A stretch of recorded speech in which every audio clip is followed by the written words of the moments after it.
Jadi narkoba itu sebenarnya bukan sesuatu yang dilarang, karena memang pada awalnya narkoba memang sengaja dibuat untuk kepentingan medis dan penelitian.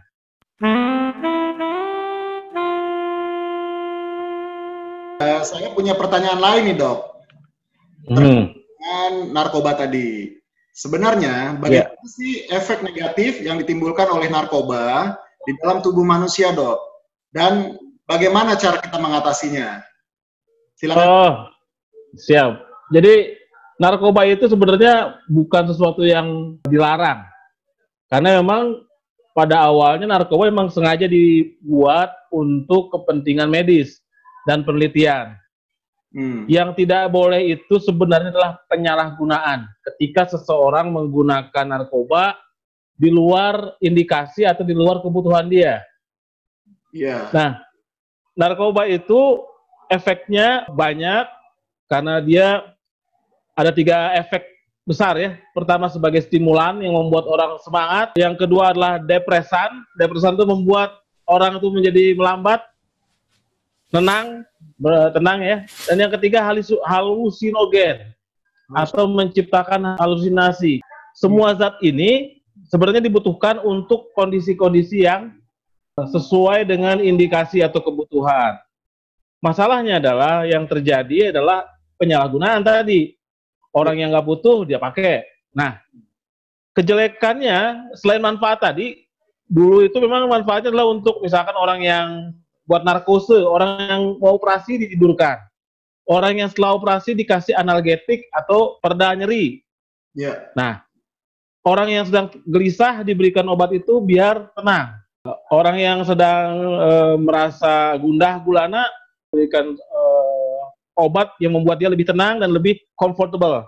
Nah, masalahnya adalah selain ada efek yang positif, kalau emang itu sesuai dengan indikasi, ada efek negatif yang sifatnya nanti jatuh dalam kondisi adiksi atau ketergantungan.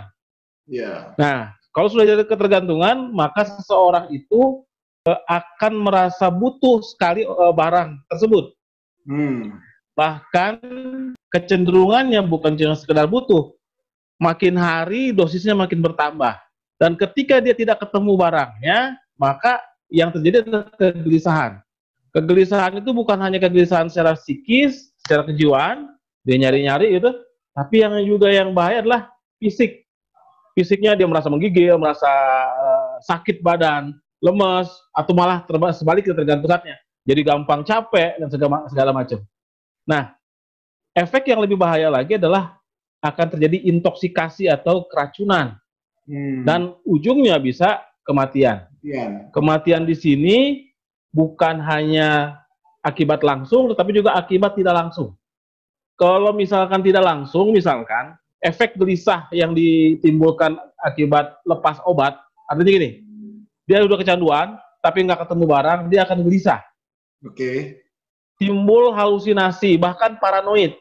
Ada beberapa kasus, ada seseorang yang melompat dari lantai 8 karena merasa di luar sana itu kolam renang. Orang menyangka dia bunuh diri, padahal ternyata setelah diperiksa yang bersangkutan itu dalam kondisi lepas obat. Artinya kematian yang disebabkan bisa karena kerusakan dari organ, karena yang paling utama di otak, bisa juga ke paru-paru, bisa juga ke jantung, bisa juga ke ginjal, tetapi yang punya pengaruh yang lebih berat adalah di otak. Dalam kriteria WHO, orang kecanduan itu digolongkan sebagai penyakit. Jadi bukan orang yang kecanduan itu bukan orang jahat sebenarnya. Artinya bukan otak kriminal. Tapi secara kesehatan, WHO mengkategorikan kecanduan itu sebagai penyakit. Disebutnya prime disease, adiksi itu. Dan adiksi ini sebenarnya secara umum bukan hanya terhadap zat narkoba. Apapun itu bisa jadi adiksi. Termasuk sekarang misalkan era milenial ini smartphone pun jadi adiksi. Pornografi bisa jadi adiksi. Dr. Riza kalau misalkan bangun tidur nggak ketemu handphone gelisah, terus kalau misalkan satu hari nggak pegang handphone jadi gundah gulana, itu tanda adiksi. Gitu. Kecu- Kecuali kalau setiap hari makan kacang mede, terus nggak ketemu kacang mede, jadi gelisah, itu juga jangan-jangan ada sih kacang mede itu. Iya, iya, iya. Iya, betul. Nyambung ke sana ya, Dok ya. Tadi begini, Dok. Tadi sempat Dokter Sidik mengatakan Benar. itu ada yang bersifat stimulan, bersifat depresan dan halusinogen. Apakah semua zat narkoba memiliki 3 sifat ini atau Betul. zat narkoba hanya memiliki 1 kekhasan sifat? Gimana, Dok? Ada beberapa zat yang punya sifat 2. Dia halusinogen juga, dia juga depresan. Contohnya ganja, bisa seperti itu. Alkohol itu depresan. Ya, minuman beralkohol, miras. Ya, bukan alkohol 70%, itu mah langsung koid yang begitu mah. Nah, artinya ada zat-zat yang bisa bersifat depresan atau bisa dengan halusinogen. Tergantung zatnya. Kalau misalkan yang sekarang banyak beredar itu kebanyakan stimulan, sabu, ya, ekstasi gitu, kebanyakan stimulan. Kalau gorila tadi, Dok? Mirip dengan efek ganja, karena bionoid ya. Dia cenderungnya memang halusinogen. Walaupun juga depresan juga ada, tergantung dosisnya. Kalau dosisnya sudah lama, bisa jadi kedepresan. Iya. Nah, Gitu. selanjutnya bagaimana cara untuk mengatasinya, Dok, pada orang yang sudah ketergantungan atau adiksi terhadap narkoba tadi? Sebenarnya begini, kalau misalkan orang itu sudah kecanduan, dan kecanduannya itu berat, Ya. itu memang tidak cukup dengan konseling saja. Karena penanganan rehabilitasi itu ada 2. Tergantung derajat adiksinya. Kalau masih ringan, kita masih bisa melakukan konseling dan asesmen lanjutan. Tapi kalau sudah berat, sedang atau berat, apalagi sudah ada komorbiditas yang lain, apalagi dengan adanya dual diagnosis atau ada gangguan kejiwaan, maka dia bagusnya dirawat inap. Nah, kalau kecanduan berat, ada yang disebut dengan proses detoksifikasi. Jadi bagaimana tubuh orang yang sudah kecanduan berat itu melalui proses pemurnian, ya, detoksifikasi. Dan ini tidak bisa di dalam rawat jalan, dia harus dirawat. Nah, setelah itu nanti dikembangkan terapi-terapi yang bisa sifatnya terapi berkelompok ya, dengan CBT dan yang lain, dan itu memakan waktu berbulan-bulan. Artinya memang menyembuhkan adiksi itu secara teori itu tidak sebentar dan tergantung dari kondisi pasiennya.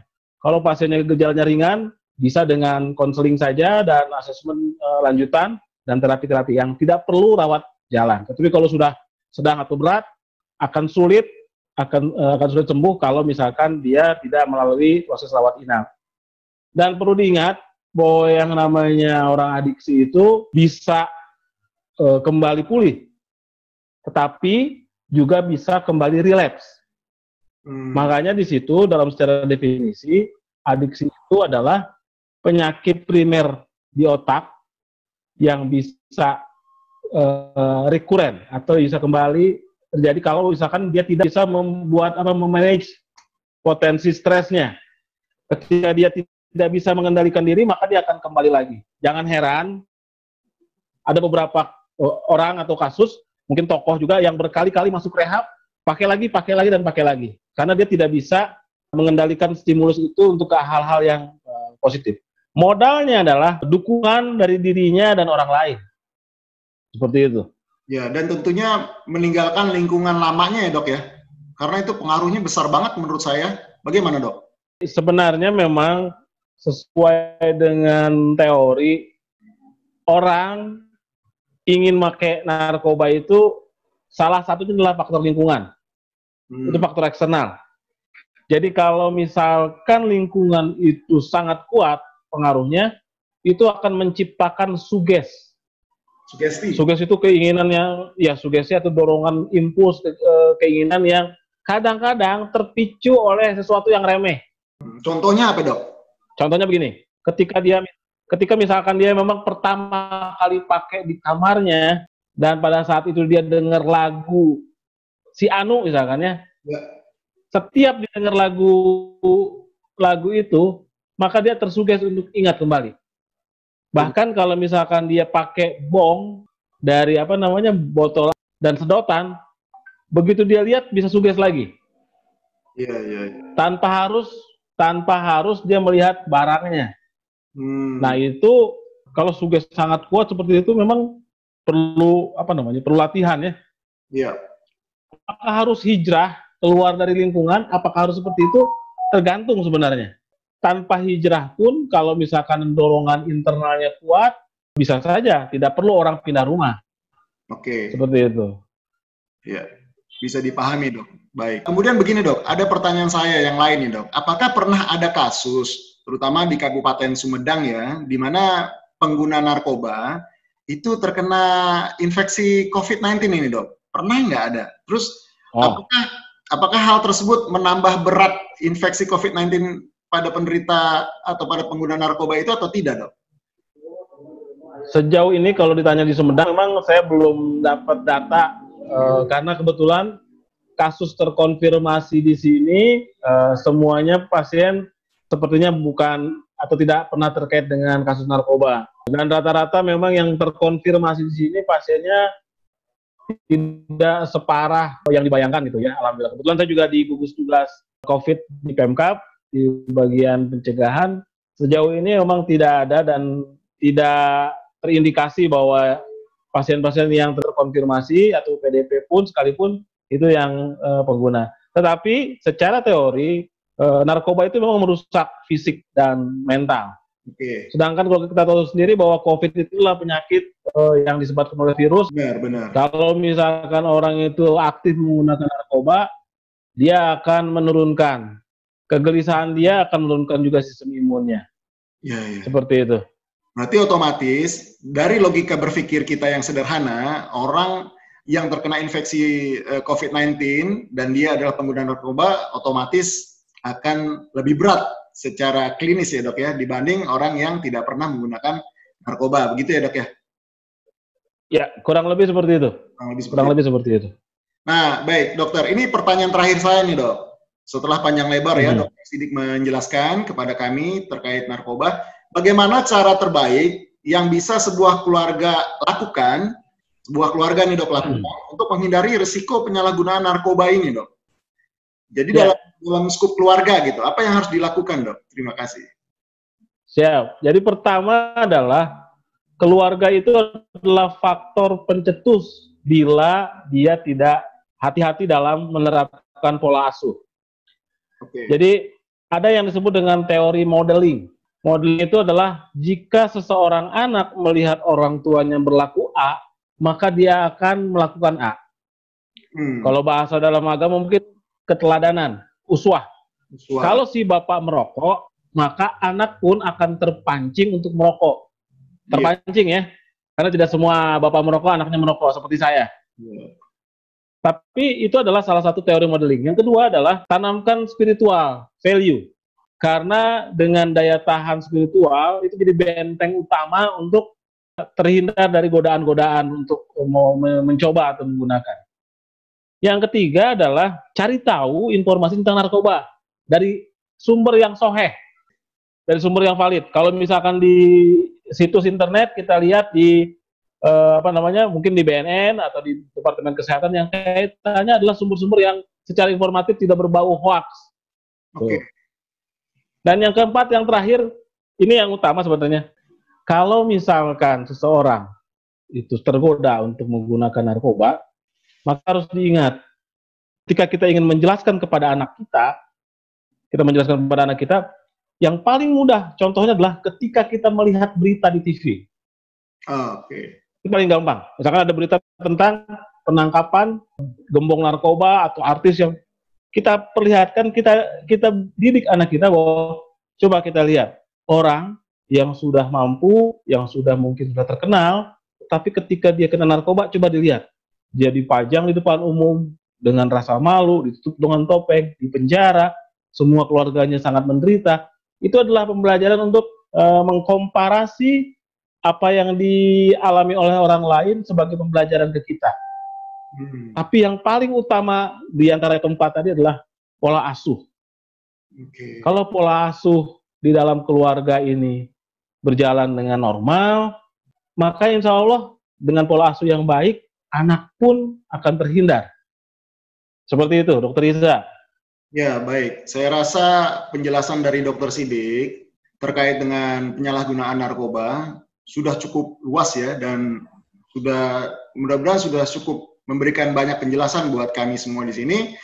Dan barangkali saya cukupkan saja pertemuan kita pada hari ini di segmen Dual Talk kali ini. Ya, saya mengucapkan terima kasih kepada Dokter Sidik. Mudah-mudahan masyarakat Indonesia semakin jauh terhindar dari bahaya penyalahgunaan narkoba ini.